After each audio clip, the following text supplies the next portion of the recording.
আমাদের দেশের মানুষের ভিতরে আল্লাহর ভয় নাই।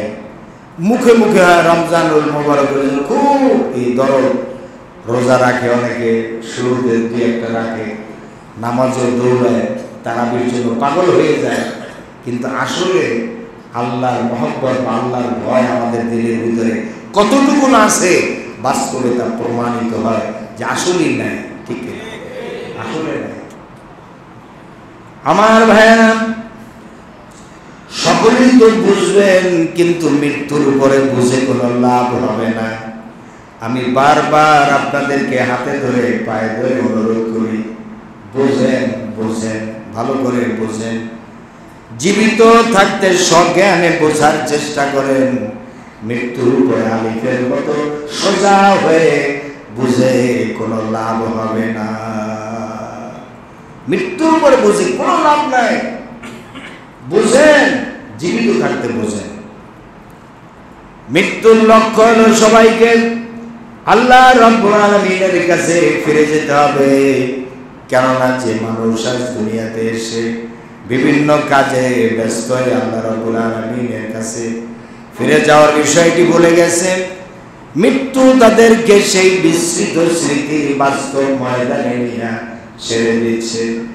অবশ্য শিশুরা যেমন খেলতে গিয়ে খাওয়া দাওয়া এবং নির্দিষ্ট সময় ঘরে ফেরার কথা ভুলে যায়, এই মাটির পৃথিবীর অস্থায়ী মানুষও তার পরকালের আসল ঠিকানা ভুলে যায়।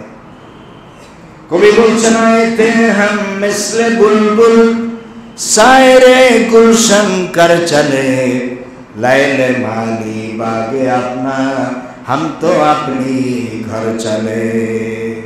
বুলবুল পাখির ন্যায় এসেছিল হেথায়, বেঁধেছিল বাসা বড় মমতায়, খেলা হলে শেষ ছেড়ে পরিবেশ যেতেই হবে নিয়তি যেথায়। মাটির পিঞ্জিরা ভাঙ্গিয়া চড়িয়া একদিন তো যাইবা পাখি উড়িয়া, একদিন তো যাইবা পাখি ছাড়িয়া। এই যে গত রাত্রে যাদের মৃত্যু হয়ে গেছে তাদের এখন দাফন কাফনের প্রস্তুতি চলছে। হয়তো বা এই জুমার পরেই তাদেরকে কবরে শোয়া দেওয়া হবে। চিরদিনের জন্য চির অন্ধকারের পর্দা টেনে তাদের সেই স্থায়ী যে চিরদিনের সেই কবরের ঘরে তাদেরকে ঢুকিয়ে দেওয়া হবে। আর এই দুনিয়ার মোহে পড়ে আর দুনিয়ায় আসার কোনো সুযোগ থাকবে না। এই মুহূর্তে পৃথিবীতে কত লোক মারা যাচ্ছে, কত লোক হাসপাতালে আছে। ঢাকা মেডিকেলে গিয়ে দেখেন, বারান্দা দিয়ে যে হাঁটবেন সে হাঁটার জায়গা নেই। ঢাকা মেডিকেলে যা দেখে আসেন। হায়াত হল সামান্য। হায়াত কি? সামান্য। আল্লাহ তাআলা কোরআনে কারিমে বলেন, হে নবী আপনি বলে দেন, কুল মাতাউদ দুনিয়া কালিল। হে নবী আপনি বলে দেন দুনিয়ার সময় খুবই সামান্য।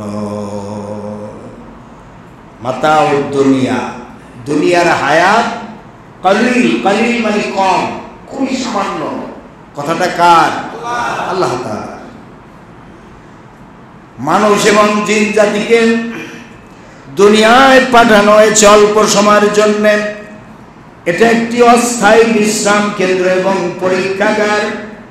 সূরা মুলকে আল্লাহ রাব্বুল আলামিন বলেন, আল্লাযী খালাকাল মাউতা ওয়াল হায়াতা লিয়াবলুয়াকুম আইয়ুকুম আহসানু আমালা।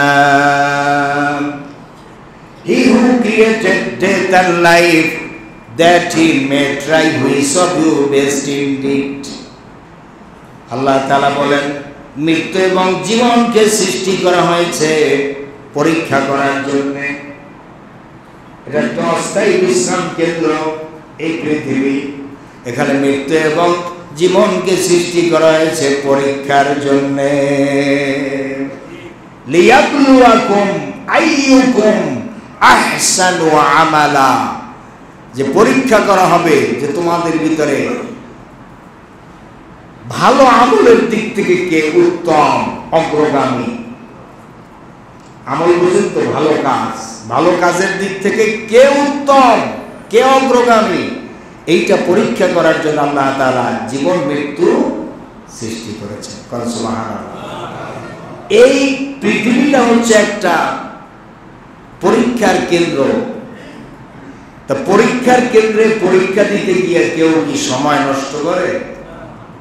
3 ঘন্টা অথবা 4 ঘন্টা। আমরা মাস্টার্স লেভেলে যখন পরীক্ষা দিয়েছি আমাদেরকে 4 ঘন্টা পরীক্ষা দিতে হয়েছে, আর অন্যান্য পরীক্ষা 3 ঘন্টা। তো 3 ঘন্টা হোক 4 ঘন্টা হোক, এই পরীক্ষার হলে এসে একটা সেকেন্ড সময় কেউ নষ্ট করতে চায় না। কিন্তু আমরা কি করছি? আমরা হেলায় খেলায় নষ্ট করে ফেলছি। পৃথিবীটাই হচ্ছে একটা পরীক্ষার জায়গা। মৃত্যুর সময় হাজার কান্নাকাটি করলেও আপনাকে একটা সেকেন্ড সময় দেওয়া হবে? দেওয়া হবে না। লা ইস্তাখিরুনা সাআতাও ওয়া লা ইস্তাকদিমুন। আল্লাহ বলেন 1 সেকেন্ড আগেও হবে না, 1 সেকেন্ড পরেও হবে না। ঠিক পরীক্ষার হলেও যখন ঘন্টা বেজে যায়, মানে টাইম যখন হয়ে যায়, 15 মিনিট আগে একটা ওয়ার্নিং দেওয়া হয় যে টাইম কিন্তু শেষ হয়ে আসছে, টাইম শেষ, তুমি এখনই খাতা গুছাও, খাতা ঘুষাও, প্রস্তুতি নাও। আমাদের জীবনেরও একটা ওয়ার্নিং দেওয়া হয় টাইম ঘনায় আসার আগে, যেমন দাড়ি পাকে, চুল পাকে, এটা কিন্তু ওয়ার্নিং যে তুমি প্রস্তুতি নাও। তুমি ওসিয়তনামা কি লিখেছো? তোমার যাবতীয় সবকিছু গুছায় নাও, তোমাকে রওনা দিতে হবে। অজানা এক দেশে পাড়ি দিতে হবে, রওনা দিতে হবে। তুমিও প্রস্তুতি নাও, নিজেকে গুছায় নাও। পরীক্ষার হলে যেমন 3 ঘন্টা যখন শেষ হয়ে আসে 15 মিনিট আগে একটা ঘন্টা দেওয়া হয়, ওয়ার্নিং দেওয়া হয়, টাইম প্রায় শেষ। এরকম আমাদের জীবনে আল্লাহ তাআলা জীবনের বাঁকে বাঁকে পড়তে পড়তে আল্লাহ তাআলা আমাদেরকে ওয়ার্নিং দেন যে তুমি এখনো সতর্ক হও, সাবধান হও, তোমাকে কিন্তু রওনা দিতে হবে। এই পরীক্ষার কেন্দ্রে তুমি চিরস্থায়ীভাবে থাকবা না। কিন্তু আমরা সেই ওয়ার্নিংয়ে কান দেই না। যারা পরীক্ষার হলে থাকে দেখবেন, ওয়ার্নিং দেওয়ার পরে যারা ভালো ছাত্র এরা তো 3 ঘন্টা ধসাই লেখছে, ডানে বামে তাকায় নাই, সমানে লেখা লেখছে। লিখে 15 মিনিটে তারা চেক করে, রিভাইজ করে, খাতাগুলো কি করে রিভাইজ করে, দেখে যে প্রত্যেকটা যে জবাব আল জবাব আনিস সুয়ালিল আউয়াল, মানে প্রথম 1 নং প্রশ্নের উত্তর, এরকম নংগুলা ঠিক মতো দেওয়া আছে কিনা প্রশ্নের সাথে মিলাই দেখা হয়। তারপরে কোনো জায়গায় কোনো ভুল ভ্রান্তি আছে কিনা, পৃষ্ঠা নম্বর দেওয়া হয়েছে কিনা, এগুলো বুঝায় নেয় 15 মিনিটে। আর যারা ভালো ছাত্র না তারা কি করে, তারা ওই সময়ও স্যারের পাও ধরে, স্যার আপনার পাও ধরছি, আপনি আমার ধর্মের বাপ, একটু বলে দেন স্যার। পাশে যে ভালো ছাত্র থাকে আর কোথায় যে আমার একটু কই দে, একটু কই দে, একটু বলে দে, একটু ভাই তুই আমার দোস্ত, তোরে বাইরে যাই খাওয়া মনে হোটেলে বা 500 টাকা দেবো না 1000, আমার এই প্রশ্নের জবাবটা একটু কই দে, তোর পাও ধরছি আমার কই দে, এরকম করে কত গুতায় এরকম খাইছি পরীক্ষা হবে, বুঝেন না? পাশের ছাত্ররা কি করে, গুতায় একটু কই দে।